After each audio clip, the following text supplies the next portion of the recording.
1 Samuel 9, Saul diurapi menjadi raja. Ada seorang dari daerah Benyamin namanya Kis bin Abiel bin Zeror bin Bekhorat bin Afia, seorang suku Benyamin, seorang yang berada.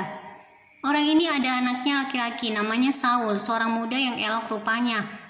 Tidak ada seorang pun dari antara orang Israel yang lebih elok daripadanya. Dari bahu ke atas ia lebih tinggi daripada setiap orang sebangsanya. Kis ayah Saul itu kehilangan keledai-keledai betinanya, sebab itu berkatalah Kis kepada Saul anaknya, "Ambillah salah seorang bujang, bersiaplah dan pergilah mencari keledai-keledai itu." Lalu mereka berjalan melalui pegunungan Efraim, juga mereka berjalan melalui tanah Salisa, tetapi tidak menemuinya. Kemudian mereka berjalan melalui tanah Sahalim, tetapi keledai-keledai itu tidak ada. Kemudian mereka berjalan melalui tanah Benyamin, tetapi tidak menemuinya. Ketika mereka sampai ke tanah Zuf, berkatalah Saul kepada bujangnya yang bersama-sama dengan dia, "Mari kita pulang. Nanti ayahku tidak lagi memikirkan keledai-keledai itu, tetapi khawatir mengenai kita." Tetapi orang ini berkata kepadanya, "Tunggu, di kota ini ada seorang abdi Allah, seorang yang terhormat. Segala yang dikatakannya pasti terjadi. Marilah kita pergi ke sana sekarang juga. Mungkin ia dapat memberitahukan kepada kita tentang perjalanan yang kita tempuh ini."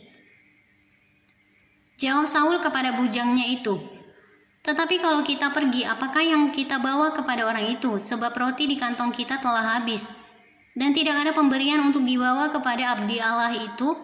Apakah yang ada pada kita?" Jawab bujang itu kepada Saul, "Masih ada padaku 1/4 shikal perak. Itu dapat aku berikan kepada abdi Allah itu.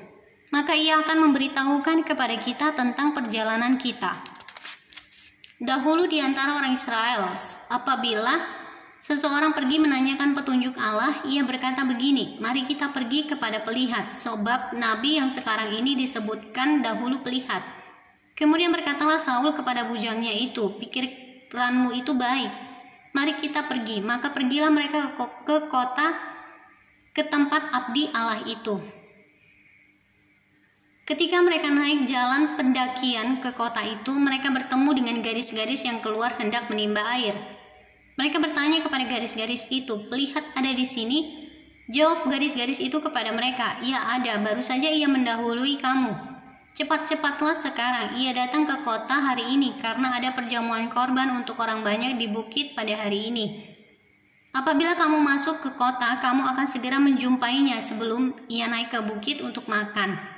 Sebab orang banyak tidak akan makan sebelum ia datang, karena dialah yang memberkati korban. Kemudian barulah para undangan makan. Pergilah sekarang sebab kamu akan menjumpainya dengan segera."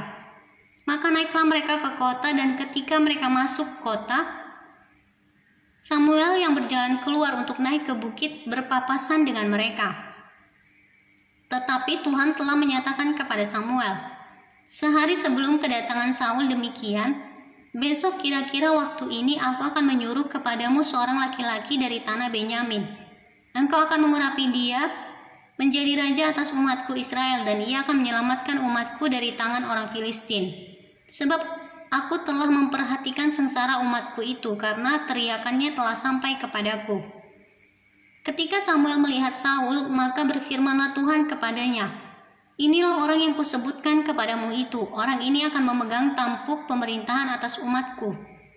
Dalam pada itu Saul mendekati Samuel di tengah pintu gerbang kota, dan berkata, "Maaf, di mana rumah pelihat itu?" Jawab Samuel kepada Saul, katanya, "Akulah pelihat itu. Naiklah mendahului aku ke bukit. Hari ini kamu makan bersama-sama dengan daku. Besok pagi aku membiarkan engkau pergi, dan aku akan memberitahukan kepadamu segala sesuatu yang ada dalam hatimu. Adapun keledai-keledaimu yang telah hilang 3 hari lamanya sampai sekarang, janganlah engkau khawatir, sebab telah diketemukan. Tetapi siapakah yang memiliki segala yang diingini orang Israel? Bukankah itu ada padamu dan pada seluruh kaum keluargamu?" Tetapi jawab Saul, "Bukankah aku seorang suku Benyamin, suku yang terkecil di Israel? Dan bukankah kaumku yang paling hina dari segala kaum suku Benyamin? Mengapa Bapak berkata demikian kepadaku?" Sesudah itu Samuel mengajak Saul dan bujangnya, dibawanya ke pendopo dan diberikannya kepada mereka tempat utama di depan para undangan yang banyaknya kira-kira 30 orang. Berkatalah Samuel kepada juru masak, "Berikanlah sekarang bagian yang kuberikan kepadamu tadi dengan pesan, simpanlah ini dahulu." Lalu juru masak itu menghidangkan paha dan apa yang termasuk ke situ dan meletakkannya ke depan Saul.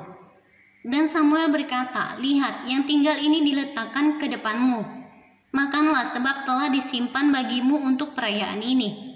Ketika aku berkata aku telah mengundang orang banyak, demikianlah pada hari itu Saul makan bersama-sama dengan Samuel. Sesudah itu turunlah mereka dari bukit ke kota, dan Samuel bercakap-cakap dengan Saul di atas sotoh.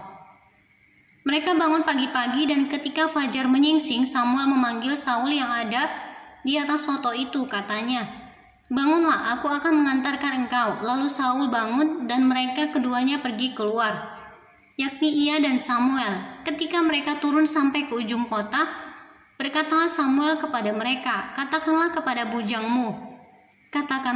bujang itu supaya ia pergi mendahului kita. Tetapi berhentilah engkau sebentar, maka aku akan memberitahukan kepadamu firman Allah."